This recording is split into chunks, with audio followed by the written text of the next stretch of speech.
ครับนักเรียนกลับมาพบกับคุณครูประสิทธิ์อีกครั้งนะครับในวิชาวิทยาศาสตร์และเทคโนโลยีเหมือนเคยครับวันนี้เราก็จะมาพบกันกับเสียงกับการได้ยินครั้งที่แล้วนะครับนักเรียนได้เรียนรู้ไปแล้วว่าเสียงเคลื่อนที่ได้อย่างไรคุณครูก็จะทบทวนให้นักเรียนได้ฟังอีกครั้งนะครับว่าครั้งที่แล้วเนี่ยเราเรียนเรื่องเสียงเคลื่อนที่ได้อย่างไรจากการทำกิจกรรมที่ผ่านมานะครับทำให้เราทราบว่ามีการเคลื่อนที่โดยอาศัยตัวกลางของเสียงซึ่งตัวกลางของเสียงก็ได้แก่ของแข็งของเหลวและก็แก๊สใช่ไหมครับจากนั้นเมื่อเสียงเคลื่อนที่โดยอาศัยตัวกลางนะครับพลังงานของเสียงก็จะถ่ายโอนจากแหล่งกำเนิดเสียงผ่านตัวกลางเหล่านั้นไปยังหูของผู้ฟังทำให้ผู้ฟังได้ยินนี่คือความรู้เดิมของเรานะครับพอมาถึงวันนี้นะครับคุณครูก็ได้บอกให้นักเรียนทราบตั้งแต่กิจกรรมที่แล้วใช่ไหมครับว่าเราจะมาเรียนเรื่องเสียงสูงเสียงต่ำกันครูมีคลิปเสียงมาให้นักเรียนได้ฟังกันครับนักเรียนลองฟังดูนะครับว่าเสียงที่ได้ยินครั้งแรกกับเสียงที่ได้ยินตอนท้ายของคลิปเสียงนี้เสียงไหนเป็นเสียงและเสียงไหนเป็นเสียงต่ำนะครับ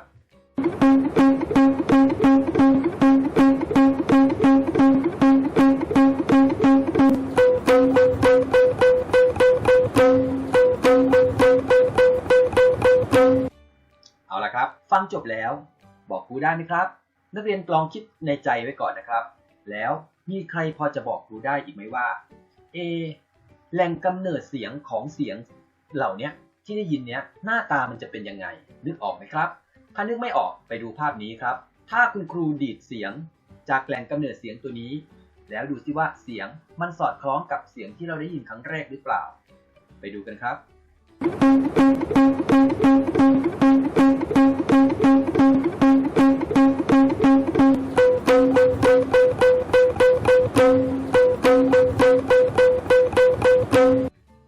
เป็นไงครับแหล่งกำเนิดเสียงนี้ให้เสียงที่มีลักษณะแตกต่างกัน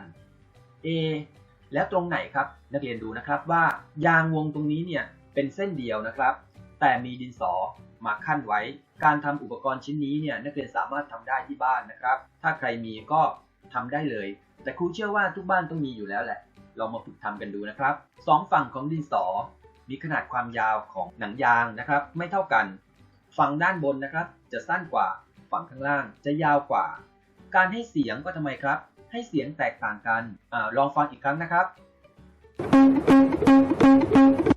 เห็นไหมครับว่าเสียงฝั่งที่เป็นความยาวของหนังยางเนี่ยที่มีความยาวกว่าเสียงก็จะได้ฟังอีกระดับ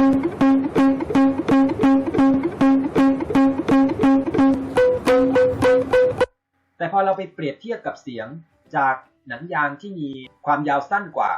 เราก็จะได้ฟังเสียงอีกระดับหนึ่งซึ่งเราก็สามารถที่จะแยกเสียงสองฝั่งได้ว่าเสียงที่เกิดจากข้างบนนี้ให้เสียงสูงใช่ไหมครับและเสียงที่เกิดจากหนังยางฝั่งข้างล่างนี้ให้เสียงต่ำนักเรียนพอจะเปรียบเทียบและแยกออกไหมครับอุปกรณ์ชิ้นนี้อย่างที่ครูบอกไปตั้งแต่ตอนต้นแล้วนะครับว่านักเรียนสามารถทำเองขึ้นมาที่บ้านได้และลองมาทำกิจกรรมดูว่ามันให้เสียงเหมือนอย่างที่ครูให้นักเรียนได้ชมกันหรือเปล่านะครับวันนี้คุณครูก็จะพานักเรียนมาเรียนรู้เกี่ยวกับเสียงสูงเสียงต่ำเกิดขึ้นได้อย่างไรตอนที่1เช่นเดิมครับนักเรียนให้นักเรียนกดหยุดพักเพื่ออ่านหรือทำกิจกรรมนะครับและก็กดเล่นเพื่อที่จะเรียนต่อก่อนอื่นนะครับเราก็มาเรียนรู้ว่าเราทำกิจกรรมนี้ไปเพื่ออะไรนักเรียนอ่านพร้อมกันนะครับลองอ่านดูครับทำกิจกรรมนี้เพื่อทดลองและอธิบายการเกิดเสียงสูงเสียงต่ำหมายความว่าเมื่อนักเรียนเรียนเรื่องนี้เสร็จแล้วนักเรียนสามารถที่จะอธิบายการเกิดเสียงสูงเสียงต่ำของแหล่งกำเนิดเสียงนั้นๆได้นะครับสิ่งที่ต้องใช้ในการทำกิจกรรมมีอะไรบ้างครูบอกไว้เลยนะครับว่าการทำกิจกรรมสำหรับครั้งนี้เนี่ยอุปกรณ์หาง่ายมากครับนักเรียนอาจจะเรียนรู้ไปพร้อมกับครูก็ได้นะครับนักเรียนกดหยุดพักนะครับเพื่อไปจัดเตรียมอุปกรณ์มาได้เลยมาดูครับสิ่งที่ใช้ในการทำกิจกรรมครั้งนี้ One Man Show ครับนักเรียนมีสิ่งเดียวนั่นก็คือไม้บรรทัดพลาสติกแข็งครับอย่ารอช้านักเรียนไปจัดเตรียมมาเลยครับเน้นย้ำนะครับว่าไม้บรรทัดอันนี้ขอเป็นแบบแข็งๆนะครับไอ้ที่เป็นแบบเจลลี่หรือเป็นไม้บรรทัดพลาสติกอ่อนเนี่ยมันไม่เหมาะกับการทำกิจกรรมนี้นะครับเมื่อนักเรียนเตรียมไม้บรรทัดพลาสติกแข็งได้แล้วนะครับอุปกรณ์อย่างอื่นนะครับเราก็หาเอารอบๆเรานี่แหละไปดูต่อครับวิธีการทำกิจกรรมว่าอย่างไร ครูก็จะให้นักเรียนได้อ่านวิธีการทำกิจกรรมสักครู่นะครับ เชิญครับ ตอนที่1นี้นะครับเราจะวางไม้บรรทัดพลาสติกแข็งให้บางส่วนพ้นขอบโต๊ะใช้มือกดไม้บรรทัดส่วนที่อยู่ตรงขอบโต๊ะจากนั้นใช้มืออีกข้างหนึ่งกดไม้บรรทัดส่วนที่ยื่นออกมาจากขอบโต๊ะดังรูปนี้นะครับแล้วปล่อยมือทันทีทำซ้ำหลายๆครั้งสังเกตการสั่นของไม้บรรทัดนะครับและเสียงที่ได้ยินต่อไป 2. ตั้งสมมติฐานครับเพื่อตอบปัญหาการทดลองว่าความถี่ของไม้บรรทัดมีผลต่อเสียงสูงเสียงต่ำที่ได้ยินอย่างไรมาดูข้อ 3 ครับระบุตัวแปรกำหนดนิยามเชิงปฏิบัติการและทำการทดลองเพื่อตรวจสอบสมมติฐานนะครับสังเกตและเปรียบเทียบความถี่ในการสั่นของไม้บรรทัดเสียงสูงเสียงต่ำที่ได้ยินบันทึกผลนักเรียนครับนักเรียนลองมาดูขั้นตอนการทำนะครับว่าในการทดลองที่ก่อนหน้านี้จะมีขั้นตอนให้นักเรียนดูคลิปนี้ประกอบไปเลยนะครับขั้นตอนแรกวางไม้บรรทัดพลาสติกแข็งลงบนโต๊ะหรือรางไม้ใช้มือกดไม้บรรทัดโดยให้ความยาวบางส่วนพ้นขอบโต๊ะหรือรางไม้และใช้มืออีกข้างหนึ่งกดไม้บรรทัดแล้วปล่อยทันที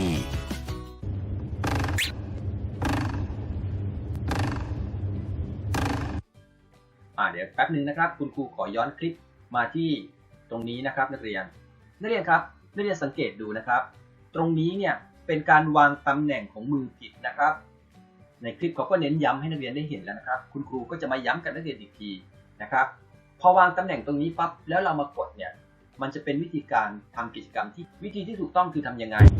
นะครับ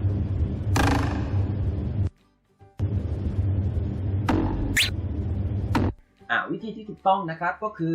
มือของนักเรียนจะต้องกดอยู่บริเวณขอบโต๊ะโดยกดตรงไม้บรรทัดเนี่ยให้แนบชิดกับขอบโต๊ะพอดีเลยนะครับแล้วกดให้แน่นเพื่อที่จะให้การสั่นของไม้บรรทัดเกิดเฉพาะบริเวณพ้นจากขอบโต๊ะมาซึ่งขั้นตอนแรกเมื่อกี้ที่ผิดนะครับเรานำมือไปวางไว้ตรงกลางกล่องไม้นี้ใช่ไหมครับทำให้ไม้บริเวณที่สั่นเนี่ยมันยาวมาถึงในพื้นที่ของกล่องไม้นะครับผลการทดลองของเราก็อาจคลาดเคลื่อนไปได้เสียงที่ได้ยินมันก็ไม่ใช่เสียงการสั่นของไม้บรรทัดอย่างเดียวแต่มันเป็นเสียงที่เกิดจากไม้บรรทัดกระทบกับขอบโต๊ะไปด้วยนักเรียนตรงนี้ต้องระวังด้วยนะครับอย่าลืมนะครับนักเรียนอย่าลืมไปโหลดใบบันทึกกิจกรรมสำหรับมาบันทึกผลการทำกิจกรรมเรื่องเสียงสูงเสียงต่ำเกิดขึ้นได้อย่างไรตอนที่1นะครับคุณครูก็ได้แนบลิงก์ไว้กับด้านข้างคลิปวิดีโอนี้เรียบร้อยแล้วอย่าลืมไปโหลดมานะครับสำหรับนักเรียนที่พร้อมที่จะดาวน์โหลดออกมาแต่ถ้านักเรียนคนใดไม่พร้อมเหมือนเดิมครับนักเรียนสามารถที่จะบันทึกผลการทำกิจกรรมนี้ลงในสมุดวิทยาศาสตร์ได้นะครับทีนี้มาดูครับเสียงสูงเสียงต่ำเกิดขึ้นได้อย่างไรการทดลองนี้นะครับมีทักษะทางวิทยาศาสตร์มาเกี่ยวข้องครับทักษะแรกก็คือการตั้งสมมติฐานคือการคิดหาคำตอบล่วงหน้าก่อนทำการทดลองหาคำตอบล่วงหน้านะครับก่อนทำการทดลองพร้อมอธิบายเหตุผลประกอบโดยอาศัยการสังเกตความรู้ประสบการณ์เดิมเป็นฐานแล้วมีอะไรอีกครับทักษะอะไรอีกการกำหนดตัวแปรครับนักเรียนจะต้องกำหนดตัวแปรได้และตัวแปรในทางวิทยาศาสตร์นี้มีนะครับ 1. ตัวแปรต้นก็คือสิ่งที่เป็นสาเหตุทำให้เกิดผลต่างๆหรือสิ่งที่ต้องการทดลองนะครับคือสิ่งที่เราต้องการศึกษาดูว่ามันเป็นสาเหตุก่อให้เกิดผลเช่นนั้นจริงหรือไม่เน้นนะครับคือ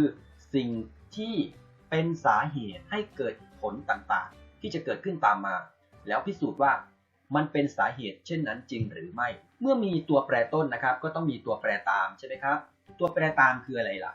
ตัวแปรตามก็คือสิ่งที่เป็นผลเนื่องมาจากตัวแปรต้นเอาง่ายๆก็คือในเมื่อเรารู้อยู่แล้วใช่ไหมว่าตัวแปรต้นคือสาเหตุเพราะฉะนั้นตัวแปรตามก็คือผลที่เกิดจากเหตุนั้นๆนั่นเองนะครับตัวแปรต้นหรือสิ่งที่เป็นสาเหตุที่เปลี่ยนไปตัวแปรตามหรือสิ่งที่เป็นผลจะเปลี่ยนตามไปด้วยนะครับมาถึงตัวแปรที่ต้องควบคุมให้คงที่หรือที่เราเรียกสั้นๆว่าตัวแปรควบคุมนะครับในการทำกิจกรรมหรือการทดลองทางวิทยาศาสตร์เราจะต้องมีการควบคุมตัวแปรให้คงที่นะครับมาดูความหมายครับสิ่งที่จัดให้เหมือนกันในการทดลองนะครับไม่ว่าเราจะทดลองกี่ครั้งหรือไม่ว่าเราจะทดลองครั้งใดก็ตามเราจะต้องจัดให้สิ่งนั้นมันคงที่อยู่นะครับเพราะถ้าหากไม่มีการควบคุมที่เหมือนกันนะครับผลการทดลองของเราก็อาจคลาดเคลื่อนได้ต่อไป การกำหนดนิยามเชิงปฏิบัติการนิยามเชิงปฏิบัติการเนี่ยถ้าจะเข้าใจง่ายๆก็คือความหมายในเรื่องที่เราทำอยู่ณขณะนั้นในเรื่องที่เราทดลองนะครับไม่เกี่ยวกับนิยามที่เป็นสากลนะครับเราจะมาเจาะเฉพาะเรื่องที่เราเรียนตอนนี้ก็คือเสียงสูงเสียงต่ำเราก็จะมาพูดถึงนิยามตัวนี้กันเพราะฉะนั้นการกำหนดนิยามเชิงปฏิบัติการคือการกำหนดความหมาย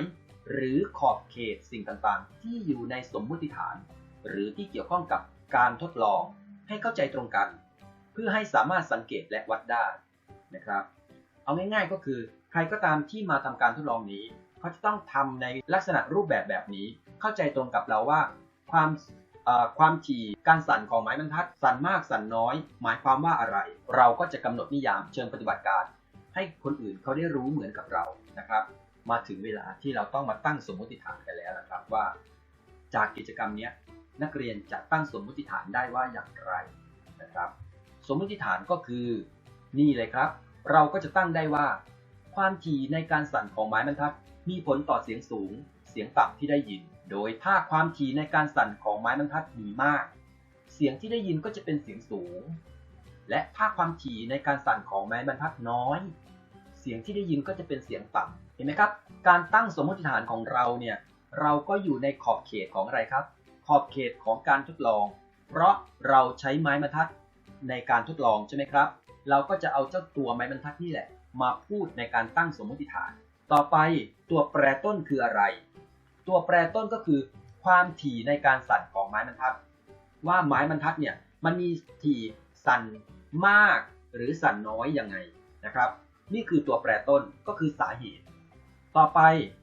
ตัวแปรตามครูบอกไปแล้วใช่ไหมครับว่าตัวแปรตามผลของความถี่เพราะฉะนั้นการที่ไม้บรรทัดมันสั่นมากหรือสั่นน้อยเนี่ยผลที่ตามมาคืออะไรก็คือเสียงสูงและเสียงต่ำที่เราได้ยินยังไงล่ะครับเห็นไหมครับนี่คือผลนักเรียนก็ระบุตัวแปรตามได้เอาละครับแล้วทีนี้พอพูดถึงอีกตัวแปรหนึ่งก็คือตัวแปรที่นักเรียนจะต้องควบคุมให้คงที่นั่นหมายความว่าจะทดลองกี่ครั้งก็ตามนักเรียนจะต้องกำหนดสิ่งเหล่านี้ให้คงที่หรือให้เหมือนเดิมเสมอมีอะไรบ้างไม้บรรทัดครับไม้บรรทัดก็ต้องเป็นไม้บรรทัดแข็งอันเดิมแรงที่ใช้กดไม้บรรทัดก็ต้องใช้แรงเท่าเดิมขนาดของแรงก็ต้องเหมือนเดิมนะครับมือที่ใช้กดไม้บรรทัดก็ต้องมือของคนเดิมมือข้างเดิมถ้านักเรียนใช้มือของเด็กชายคนที่1เด็กชายกกดเป็นมือข้างขวาก็ต้องใช้มือของเด็กชายกข้างขวานั้นกดเหมือนเดิมแล้วก็ใช้แรงขนาดเท่าเดิมโดยกดที่ไม้บรรทัดอันเดิมนะครับนี่คือตัวแปรที่ต้องควบคุมให้คงที่ใครจดไม่ทันนักเรียนก็เหมือนกันครับกดพักเพื่ออ่านหรือทำกิจกรรมกดเล่นเพื่อเรียนต่ออย่าลืมนะครับมาถึงนิยามเชิงปฏิบัติการดูซิว่าเราจะตั้งนิยามเชิงปฏิบัติการหรือให้ความหมายกับการทดลองนี้ว่าอย่างไรความถี่ในการสั่นของไม้บรรทัดสังเกตได้จากการสั่นขึ้นลงของไม้บรรทัดเห็นไหมครับเราใช้ไม้บรรทัดในการทดลองขอบเขตของเราอยู่ตรงนี้เราก็สังเกตการสั่นขึ้นลงของไม้บรรทัดถ้าคนอื่นใช้อุปกรณ์อย่างอื่นเขาก็อาจจะความถี่ในการสั่นของอุปกรณ์ชิ้นนั้นแทนโดยพิจารณาในเวลาที่เท่ากันให้ไม้บรรทัดที่มีความถี่ในการสั่นมากจะสั่นได้เร็วและมีจำนวนรอบในการสั่นมากกว่าไม้บรรทัดที่มีความถี่ในการสั่นน้อยนี่คือนิยามเชิงปฏิบัติการที่เราตั้งไว้โดยสอดคล้องกับสมมุติฐานคลิปวิดีโอนี้นะครับคุณครูก็จะนำเสนอให้นักเรียนได้ดูการทดลองนะครับว่าเราจะมีทดลองอยู่3ระยะแรกนะครับเป็นอย่างไรระยะที่2เป็นอย่างไรระยะก็คือการกำหนดความยาวของไม้บรรทัดที่ยื่นออกมาจากกล่องไม้นี้นะครับไปดูคลิปวิดีโอกันครับ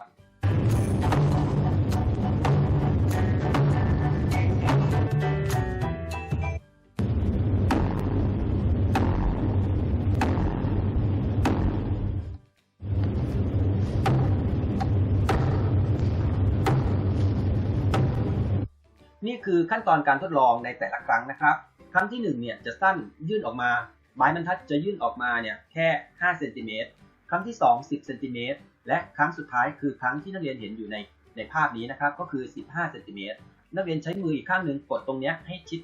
แน่นกับพื้นกล่องไม้หรือขอบโต๊ะนักเรียนได้เลยนะครับและอีกข้างหนึ่งก็ใช้นิ้วโป้งนะครับกดตรงปลายไม้บรรทัดทำหลายๆครั้งครับ สังเกตการสั่นของไม้บรรทัดและสังเกตเสียงที่ได้ยินมาถึงหูของเราว่าเสียงที่ได้ยินมีลักษณะของเสียงอย่างไรและการสั่นของไม้บรรทัดมีลักษณะการสั่นอย่างไรในคลิปวิดีโอนี้นะครับนักเรียนจะมีผลการทดลองเกิดขึ้นบริเวณด้านใต้ของคลิปนะครับนักเรียนก็สังเกตไปพร้อมกับการทดลองได้เลยนะครับไปชมกันครับหลังจากนั้นทดลองกดไม้บรรทัดที่ความยาวแตกต่างกันและสังเกตการสั่นพร้อมฟังเสียงการสั่นของไม้บรรทัดว่าเป็นไปตามสมมติฐานข้างต้นหรือไม่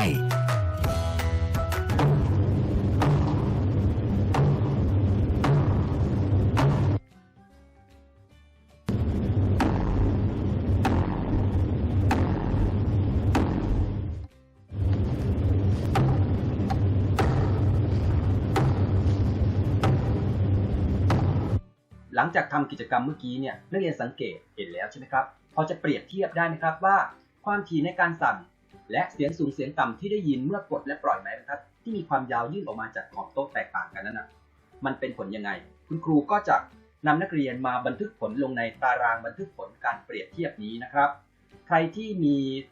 เอกสารที่ดาวน์โหลดออกมาแล้วนะครับหรือใครไม่พร้อมที่ก็ให้จดบันทึกลงในสมุดไปพร้อมกับครูเลยนะครับไม้บรรทัดยื่นออกมา5 เซนติเมตรมาดูครับความถี่ในการสั่นเป็นยังไง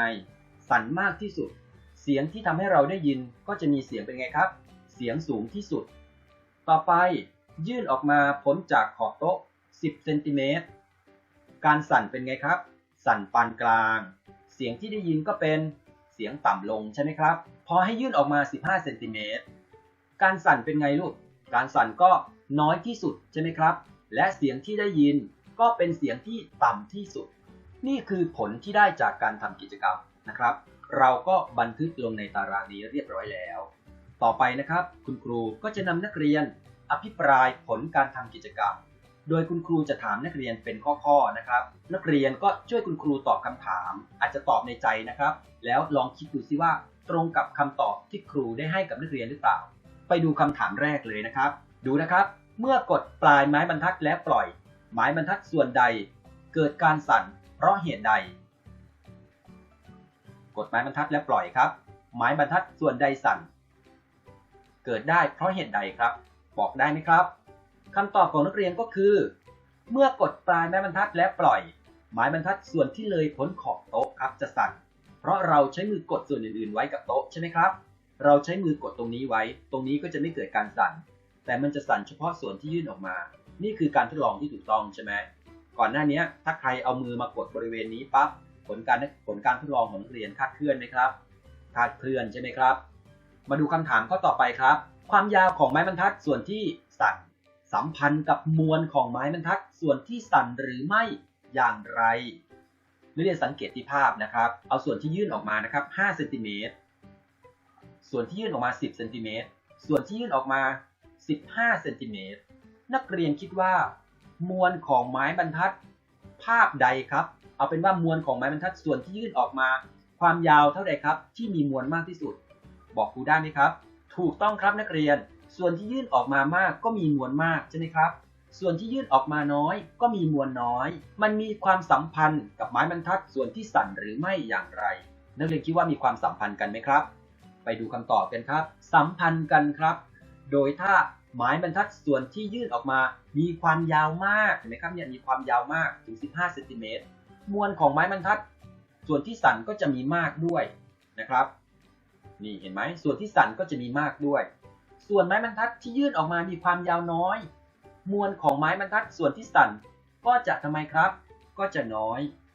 นักเรียนก็บันทึกคำตอบนี้ลงไปเลยนะครับไปดูข้อต่อไปครับมวลของไม้บรรทัดส่วนที่สั่นสัมพันธ์กับความถี่ในการสั่นของไม้บรรทัดหรือไม่อย่างไรเอาละครับก่อนที่จะไปตอบมาดูภาพนี้ครับความสัมพันธ์ของมวลกับการเปลี่ยนแปลงการเคลื่อนที่ของวัตถุที่มีมวลมากจะเปลี่ยนแปลงการเคลื่อนที่ได้ยากกว่าวัตถุที่มีมวลน้อยสังเกตง่ายๆครับนักเรียนขวด2ใบนี้บรรจุทรายต่างกันขวดใบนี้บรรจุทราย1 ใน 4ของขวดแต่ขวดใบนี้บรรจุทรายเกือบเต็มเลยเห็นไหมครับเพราะฉะนั้นแค่นี้นักเรียนพอจะบอกครูได้ไหมครับว่าวัตถุขวดใบไหนนะครับที่มีมวลมากกว่ากันใบนี้ใช่ไหมครับส่วนใบที่มือแตะอยู่นี้มีมวลน้อยจากข้อความตรงนี้บอกว่า วัตถุที่มีมวลมากจะเปลี่ยนแปลงการเคลื่อนที่ได้ยากกว่าวัตถุที่มีมวลน้อยก็แสดงว่าถ้าเราใช้แรงมากระทำกับวัตถุ2ชิ้นนี้นะครับเราจะกระทำกับวัตถุตัวนี้ได้ยากที่สุดเพราะมันมีมวลมากก็คือจะทำให้มันเคลื่อนที่ได้ยากนะครับถ้าเราใช้แรงเท่าเดิมนะครับสมมุติว่าครูใช้แรง20 นิวตัน20 นิวตันมาทำกับขวดใบนี้เคลื่อนที่ได้ง่ายใช้แรงขนาด20 นิวตันมาทำกับขวดนี้อาจจะเคลื่อนที่ได้เหมือนกันแต่เคลื่อนที่ได้ลำบากขึ้นใช่ไหมครับเพราะมันมีมวลมากนั่นเองอันนี้นักเรียนพอจะเห็นความสัมพันธ์กันแล้วใช่ไหมครับระหว่างมวลกับการเปลี่ยนแปลงการเคลื่อนที่ของวัตถุย้อนกลับมาที่การทำกิจกรรมของเราครับคำถามเดิมครับมวลของไม้บรรทัดส่วนที่สั่นสัมพันธ์กับความถี่ในการสั่นของไม้บรรทัดหรือไม่อย่างไรมวลน้อยถ้าเราใช้แรงกดมันก็ทำให้เคลื่อนที่ได้เร็วขึ้นใช่ไหมครับอันนี้มวลมากใช้แรงกดมันก็ทำให้เคลื่อนที่ได้ยากหรือเคลื่อนที่ได้ช้าลงเพราะฉะนั้นคำตอบก็คือสัมพันธ์กันครับถ้ามวลของไม้บรรทัดส่วนที่สั่นมากความถี่ในการสั่นของไม้บรรทัดก็น้อยมวลมากความถี่มันก็จะน้อยแต่ตัวไหนมวลน้อยนะครับความถี่ในการสั่นมันก็จะมากนี่พูดให้เข้าใจง่ายๆนะครับส่วนไปเวลาเราไปเขียนเป็นข้อความทางวิชาการเนี่ยก็จะเขียนประมาณนี้นะครับนักเรียนเขียนว่าสัมพันธ์กันถ้ามวลของไม้บรรทัดส่วนที่สั่นมากความถี่ในการสั่นของไม้บรรทัดก็น้อยแต่ถ้ามวลของไม้บรรทัดส่วนที่สั่นน้อยความถี่ในการสั่นของไม้บรรทัดก็มากฟังแล้วดูงงๆใช่ไหมครับครูสรุปให้นักเรียนเข้าใจง่ายๆกันแล้วกันครับว่าไม้บรรทัดที่มีมวลมากมันจะสั่นได้ยากก็คือสั่นช้านั่นเองส่วนไม้ที่มีมวลน้อยมันก็จะสั่นได้ง่ายคำถามต่อไปขณะที่ได้ยินเสียงสูงที่สุดความถี่ในการสั่นของไม้บรรทัดเป็นอย่างไร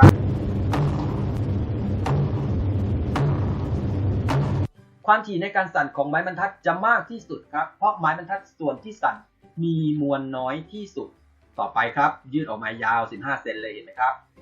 ขณะที่ได้ยินเสียงต่ำที่สุดความถี่ในการสั่นของไม้บรรทัดเป็นอย่างไรเพราะเหตุใด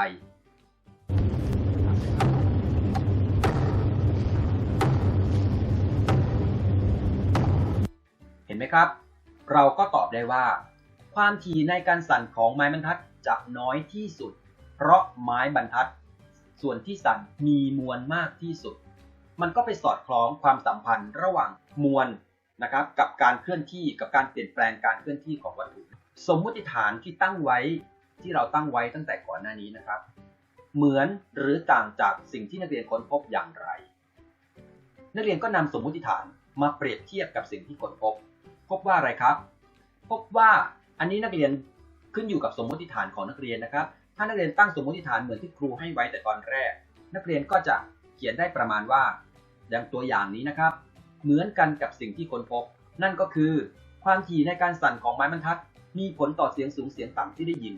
โดยไม้บรรทัดส่วนที่ยื่นออกมาจากขอบโต๊ะมาก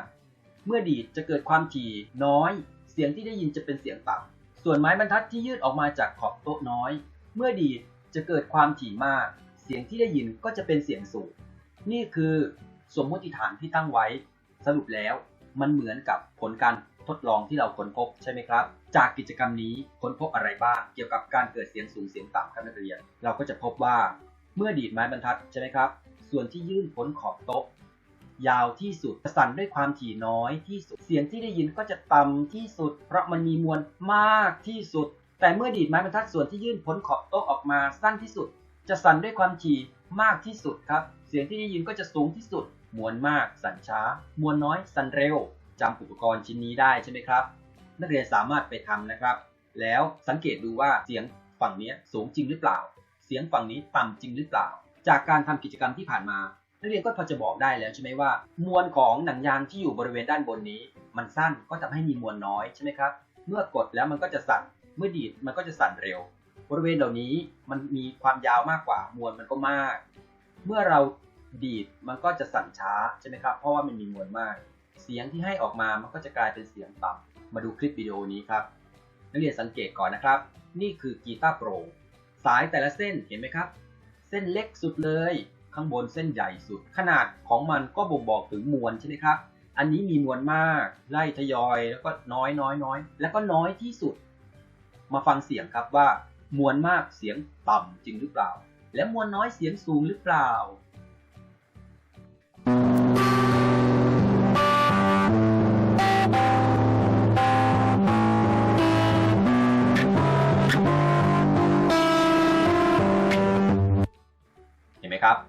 ดีดเส้นนี้ออกเป็นเบสเลยใช่ไหมครับเสียงต่ำมากแต่ข้างล่างนี้เสียงจะสูงนะครับมันก็สอดคล้องกับสิ่งที่เราได้ทำกิจกรรมมา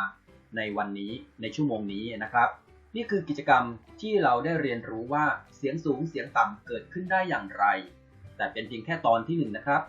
คุณครูยังมีกิจกรรมเกี่ยวกับเสียงสูงเสียงต่ำในตอนที่2อีกเดี๋ยวเราไปดูกันครับว่าอุปกรณ์ที่จะต้องเตรียมในกิจกรรมครั้งหน้าคืออะไรมีแก้วน้ำ2ใบนะครับมีไม้สำหรับเคาะแก้วน้ำไม้ที่นักเรียนจะเตรียมไม่จำเป็นต้องเป็นไม้ที่มีลูกตุ้มสีดำๆเหมือนครูก็ได้นะครับเป็นตะเกียบหรือใช้ดินสอก็ได้นะครับแล้วก็น้ำสี1ขวดนะครับแต่ถ้าหาสีไม่ได้นักเรียนก็ใช้น้ำเปล่านี่แหละครับแต่ที่ครูต้องใช้น้ำสีเพราะว่าจะได้เห็นลักษณะการเปลี่ยนแปลงของน้ำได้ดีนะครับว่าเราเติมน้ำไปแค่ไหนแล้ว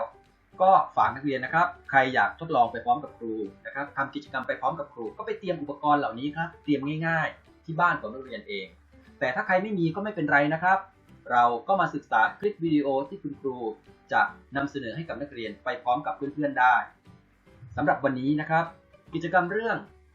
เสียงสูงเสียงต่ำเกิดขึ้นได้อย่างไรตอนที่1ก็คงจบเพียงเท่านี้นะครับพบกับคุณครูประสิทธิ์ได้ในกิจกรรมหน้าเสียงสูงเสียงต่ำเกิดได้อย่างไรตอนที่2สวัสดีครับ